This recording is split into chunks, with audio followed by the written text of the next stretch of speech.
오늘 우리에게 주시는 말씀은 갈라디아서 5장 24절에서 26절까지 말씀입니다. 제가 본문 말씀을 봉독해 드리겠습니다. 그리스도 예수의 사람들은 육체와 함께 그 정욕과 탐심을 십자가에 못 박았느니라. 만일 우리가 성령으로 살면 또한 성령으로 행할지니 헛된 영광을 구하여 서로 노엽게 하거나 서로 투기하지 말지니라. 아멘. 오늘 주일은 주신 말씀 갈라디아서 5장 24절에서 26절 말씀을 갖고 주님을 닮아가는 기쁨이라는 제목으로 하나님의 말씀을 전하도록 하겠습니다. 우리의 신앙 생활이라고 하는 것은 다른 말로 표현하면 주님을 닮아가는 과정이다 라고 할 수 있겠습니다. 또한 그리스도인이라고 하는 헬라어의 말 뜻에 보면 그리스도의 사람, 그리스도를 닮은 사람이라는 뜻이 담겨 있습니다.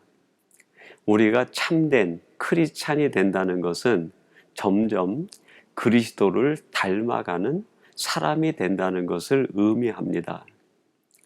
그래서 요한복음 17장 22절 말씀에서도 보면 예수님이 우리들이 예수님을 닮고 하나님을 닮아가는 사람이 되기를 간절히 기도하고 간구하셨습니다. 한번 말씀을 주목해 보시죠. 내게 주신 영광을 내가 그들에게 주었사오니 이는 우리가 하나가 된 것 같이 그들도 하나가 되게 하려 함이니이다. 예수님께서 이 땅에 계실 때 예수님의 목표가 있었는데 그것은 하나님과 하나가 되는 삶을 사시는 거예요. 생각이 하나가 되고 마음이 하나가 되고 뜻이 하나가 되는 것. 그런 주님께서 그 주님을 따르는 무리들, 즉 이 시대의 크리스찬들을 향해서 너희들도 나와 하나가 되기를 간구하는 삶을 살기를 바란다. 그렇게 말씀하시고 기도하신 것이죠. 그러므로 여러분 우리들이 신앙생활을 할 때 그 신앙생활의 목표 중에 하나가 주님을 닮아가는 삶, 이것이어야 합니다. 우리가 비록 세상에 있지만 세상에 속한 자가 아니라 하나님께 속한 자로 날마다 주님을 닮아갈 때 진정한 크리스찬으로 우리들이 세워져 나갈 수 있고 그 속에서 오직 하나님만이 주실 수 있는 기쁨을 누리게 됩니다. 예수님께서는 바로 우리들이 이 땅에서 이런 하늘의 기쁨을 누리며 살아가게 하기 위해서 주님을 닮기를 원하셨던 거예요. 요한복음 15장 11절 말씀에 이렇게 말씀하십니다.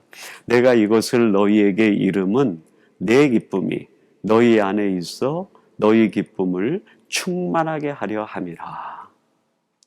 여러분 우리가 신앙생활 하면서 이 신앙의 기쁨을 누린다고 할 때 정말 그 기쁨의 이유, 그 근원이 무엇에서 비롯되는 걸까요? 그렇습니다. 연약하고 부족한 우리들이 주님을 닮아가고 있다는 것을 느낄 때 내 생각이 주님을 닮고 내 마음이 주님을 닮고 내 행동이 주님을 닮아간다는 것을 느낄 때 우리 안에 정말 충만한 기쁨이 임합니다. 내가 전에는 세상에 속한 자로 세속적 삶을 살았었는데 이제는 내가 이 모든 것을 끊어버리고 주님을 닮아가는 사람이 되고 있구나 하는 것이 느껴질 때 얼마나 큰 하늘의 희열, 하나님이 주시는 기쁨이 밀려오는지 몰라요. 그래서 주님께서 너희들 안에 이러한 기쁨을 누리며 살아가게 하기 위하여 너희들이 나와 같이 되고 나를 닮는 성도가 되면 좋겠다 말씀하고 계시는 거죠. 그렇다면 여러분 우리들이 주님을 닮는다고 할 때 어떤 모습을 닮아가는 것을 말씀하시는 걸까요? 오늘 본문에 보면 세 가지로 말씀하고 있습니다. 첫째는 자기 비움의 삶을 닮아가는 거예요. 오늘 본문 24절 한번 주목해 보세요.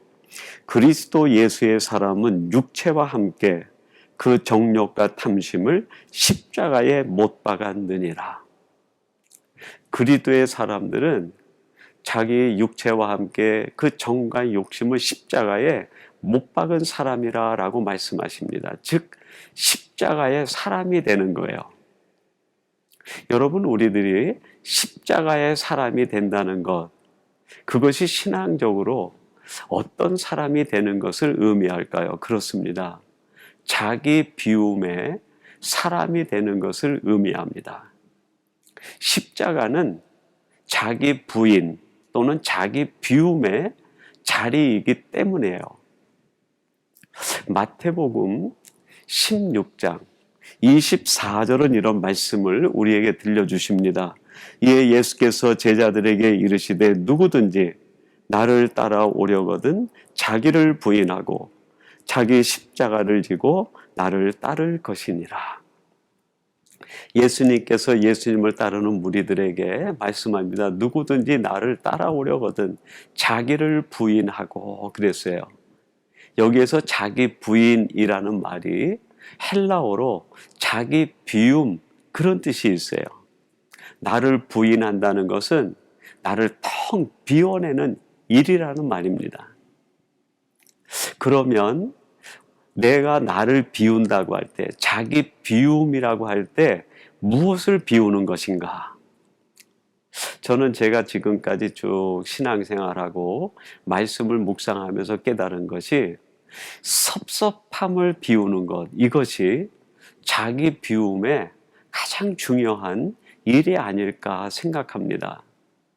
여러분, 우리들이 살아가다 보면 우리 일상에서 만나는 사건과 경우들과 관계 속에서 우리 마음속에 섭섭함이 찾아올 때가 있어요.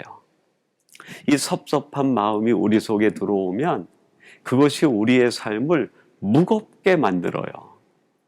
미래로 나가고 앞으로 나가지 못하게 하고 그 섭섭한 일을 당했던 과거에 우리를 매여 살아가게 만듭니다.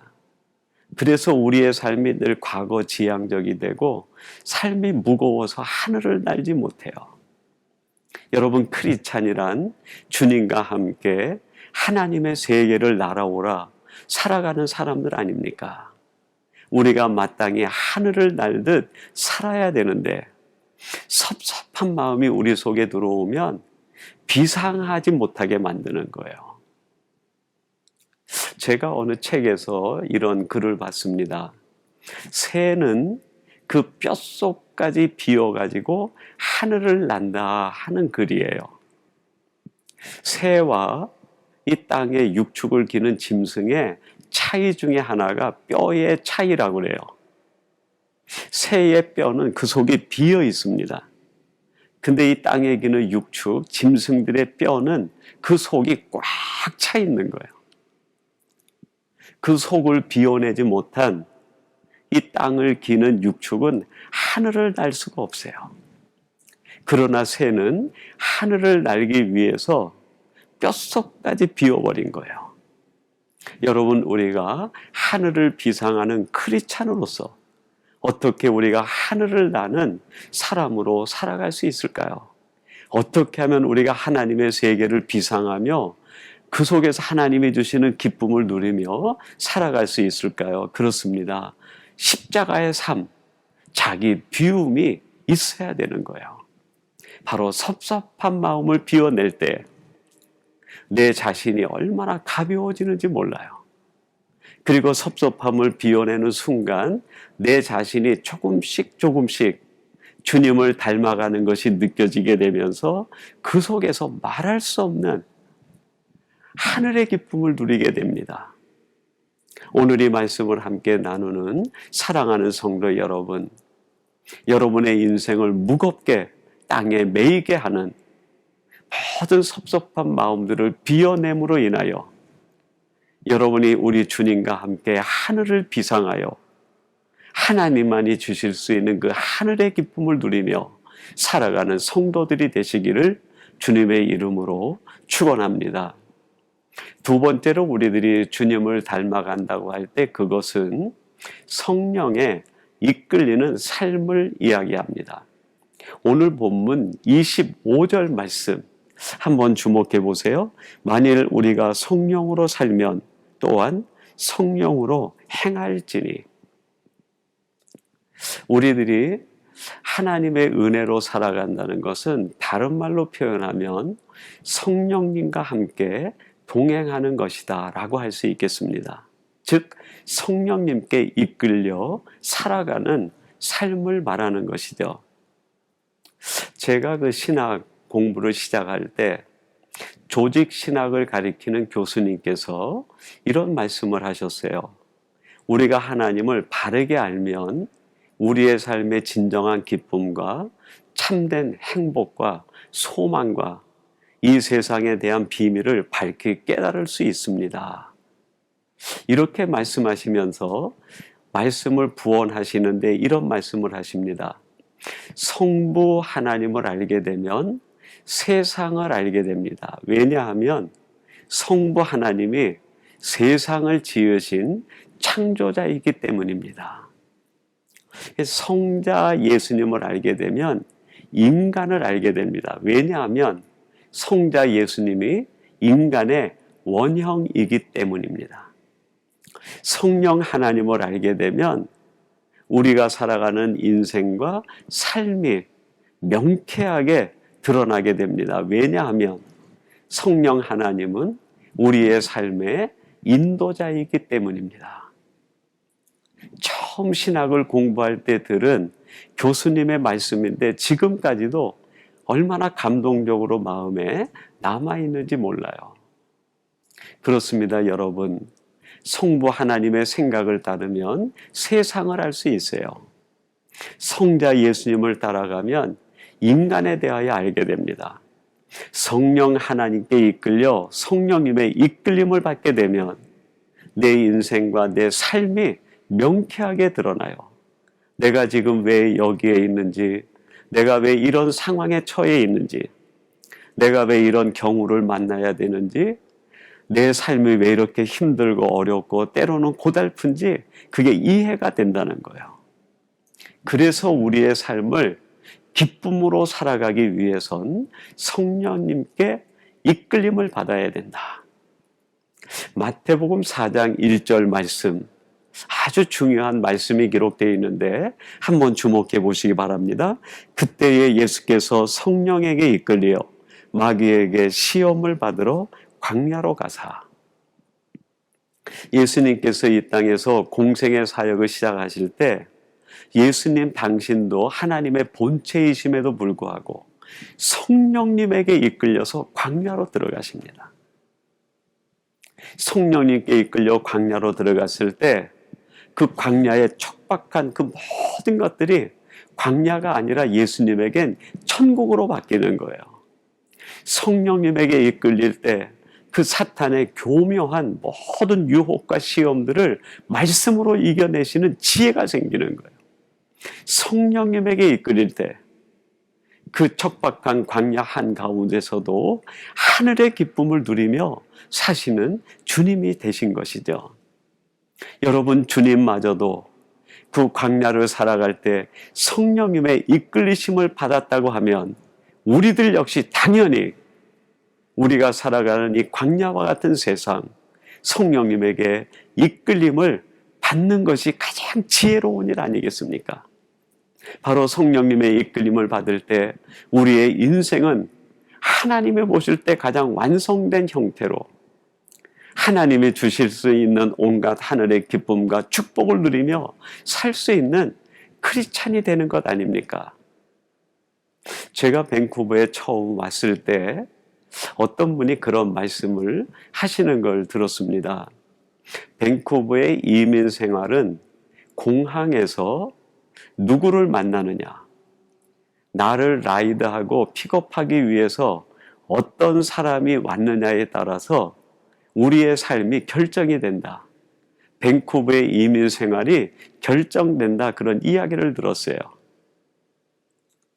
곰곰이 곱씹어 보면 얼마나 우리 신앙에도 유익되는 지혜며 교훈인지 모르겠어요.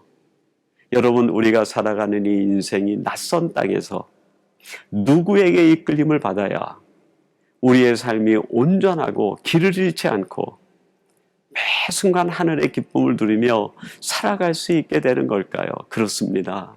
성령님에게 이끌리는 그것이 최고의 지혜고 최고의 선택입니다. 오늘 이 말씀을 함께 나누는 살아가는 성도 여러분, 우리 주님께서 이 광야와 같은 세상에 성령의 이끌림을 받아 최고의 공생애적 삶을 사신 것처럼 여러분들도 성령님에게 이끌림을 받아 하늘의 기쁨을 매 순간 누리며 살아가는 복된 성도들이 되시기를 주님의 이름으로 축원합니다. 마지막 세 번째로 주님을 닮아간다고 하는 것은 하나님께 영광을 돌리는 삶을 닮아간다는 것을 의미합니다. 오늘 본문 26절 마지막 절 말씀인데요. 제가 한번 봉독해 드리겠습니다. 헛된 영광을 구하여 서로 노엽게 하거나 서로 투기하지 말지니라. 헛된 영광을 구하지 말라. 왜 그렇습니까? 헛된 영광을 구하게 되면 서로 투기하게 되고 노엽게 하는 일들이 나타나게 된다는 거예요. 헛된 영광 무슨 말입니까? 잘못된 것, 본질이 아닌 것, 가치롭지 않은 것을 가치롭게 여기고 중심으로 여기고 쫓아가지 말라는 거예요. 그거를 쫓아가다 보면 결국 그것의 마지막은 우리의 인생이 노엽게 되고 우리의 삶이 피곤해지고 우리의 삶에 다툴 일이 생긴다는 거예요. 헛된 영광을 구하지 말라 하는 말씀은 참된 영광도 있다는 거죠. 무엇이 참된 영광일까요? 그렇습니다. 하나님께 영광을 돌리는 삶이에요. 하나님께 영광을 돌리는 것보다 더 가치로운 삶, 더 영화로운 인생이 어디 있겠습니까? 그러면 우리들이 어떻게 하면 하나님께 영광을 돌릴 수 있을까요? 마태복음 5장 16절에서 이렇게 말씀하십니다. 이같이 너희 빛이 사람 앞에 비치게 하여 그들로 너희 착한 행실을 보고 하늘에 계신 너희 아버지께 영광을 돌리게 하라. 하나님께 영광을 돌리는 삶, 하나님께 영광을 돌려드리기 위해서는 세상과 타협하지 않고 착한 행실을 쫓아 살아가라는 거예요. 풀어보면 이런 말씀이 됩니다. 세상과 타협하지 않고 세속화되지 않고 세상과 동화되지 않는 삶을 살아가는 것이 결국에는 하나님께 영광을 돌려드리는 일이 된다 하는 말씀이에요. 그래서 너희들은 세상과 타협하지 말고 동화되지 말고 살아라. 그것이 하나님께 영광을 돌리는 삶이고 인생이다. 가르침이죠. 한국에 오래전에 그 IMF가 왔을 때 한국에 내노라는 기업들이 도산하고 위기를 겪게 됩니다. 그때 그 위기를 겪었던 기업 중에 하나가 이랜드 그룹이에요. 그때 해외 투자자들이 한국에 있는 기업들을 싼 값에 인수를 해가지고 투자를 하기 위해서 많은 투자자들이 들어옵니다. 그리고 위기 직전에 있는 기업들을 전부 조사를 하면서 가능성이 있는 기업에 투자를 해서 회생을 시키는 거예요. 그렇게 해서 회생된 기업이 이랜드 그룹입니다. 나중에 기사화돼서 나온 글을 보고 알았는데 왜 투자자들이 다른 기업도 많은데 이랜드 기업에 투자를 했는가? 그 이유는 이렇습니다. 다른 기업들은 조사를 해보니까 전부 이중 장부가 있는 거예요. 회사 내부에서 거래하는 장부가 따로 있고 국세청에 보고하는 보고 장부가 따로 있는 거예요. 건강하지 않은 거죠. 바르지 않은 겁니다. 그리고 이렇게 기업을 경영하는 방식이 당시 일반화된 기업 경영 방식이었어요. 세상적 방식이었던 것이죠. 그런데 이 이랜드 그룹은 이중장부가 없는 거예요. 회사 내부의 장부나 국세청에 보고하는 장부가 하나인 거예요. 그걸 보고 투자자들이 이랜드 그룹에 투자를 해가지고 가장 빨리 회생이 되고 오히려 IMF를 만남으로 인하여 급성장하는 기업이 됩니다. 이 이랜드 그룹을 통하여 하나님이 얼마나 영광을 받으시고 얼마나 기뻐하셨을지 여러분 짐작이 가지 않습니까? 이 박성수 회장은 하나님 앞에 영광을 돌리기 위해서 세상과 타협하지 않은 거예요. 세상 논리에 동화되지 않은 겁니다. 그로 인해 많은 어려움을 겪어왔지만 IMF라는 위기 상황에서 오히려 그 기업이 얼마나 신실한 하나님의 기업인지가 한국 사람들에게 알려지게 되고 하나님의 영광을 받으시고 회사는 더 성장하고 그로 인하여 많은 사람들이 혜택을 보는 일이 주어지게 되었습니다. 사랑하는 성도 여러분, 하나님께 영광 돌리기 위해선 우리들이 세상과 타협하지 않는, 동화되지 않는 삶을 살아가는 것, 이것이 얼마나 중요한지 모릅니다. 여러분, 우리의 기쁨이 어디서 올까요? 모든 사람들이 세상과 타협하고 세상에 동화될 때 힘들고 어렵지만 그 모든 고난과 거기에서 따라오는 불이익을 감당하면서 묵묵히 자기의 자리를 지키고 하나님의 이름과 명예를 지킬 때 그 사람 내면에 하늘의 기쁨이 임하는 거예요. 그리고 마침내 하나님은 그 사람을 책임져 주시고 큰 축복으로 인도해 주실 줄로 믿습니다. 사랑하는 성도 여러분, 우리들이 크리스찬 되었다는 것은 날마다 주님을 닮아가는 사람이 되었다는 것을 의미합니다. 그런 의미에서 우리의 신앙적 목표는 세상 지향적인 것이 아니라 매 순간 내 삶의 일상에서 어제보단 오늘이, 오늘보단 내일이 조금씩이라도 주님을 닮아가는 사람이 될 때 그 사람이야말로 진정한 크리스찬이요, 그 닮아가는 삶 속에서 하늘의 기쁨을 맛보는 사람이 될 수 있습니다. 오늘 이 말씀을 함께 나누는 사랑하는 성도 여러분, 여러분들이 바로 매 순간 일상 속에서 주님을 닮아가심으로 인하여 하늘의 기쁨을 맛보는 성도들이 되시기를 주님의 이름으로 축원합니다. 우리 같이 기도하겠습니다. 하나님 아버지, 감사합니다. 허물과 죄와 이 세상의 온갖 어둠에 묻혀 죽을 수밖에 없는 저희들을 구속해 주시고 하나님의 자녀로 그리스도의 사람으로 세워주시니 감사합니다. 이제 우리들이 그리스도의 사람으로서 우리의 일상에서 조금씩이라도 주님을 닮아가는 사람이 되게 해 주옵소서. 그리고 우리의 진정한 기쁨이 주님을 닮아가는 그 닮음 속에서 발견할 수 있게 하시고 누리는 저희들 되게 해 주옵소서. 오늘 이 말씀을 함께 나누는 모든 성도들이 이런 하늘의 기쁨을 누리는 성도들 되게 해 주실 줄로 믿사옵고 예수님의 이름으로 기도하옵나이다. 아멘.